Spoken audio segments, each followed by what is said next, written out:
So today we're working on a 2016 Honda Odyssey, and it had a bad, it said the shift solenoid C was stuck in the off position, and we dug around a lot to try to figure this out. So I'm under the car right now.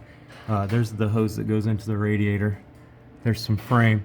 First thing we had to do was take off, there's a bolt here, there was a bolt here, and on the other side of the frame, maybe I can get it, it's really hard to see down here, but there's another bolt right there that we had to take off to move the dampener, big rubber thing down there.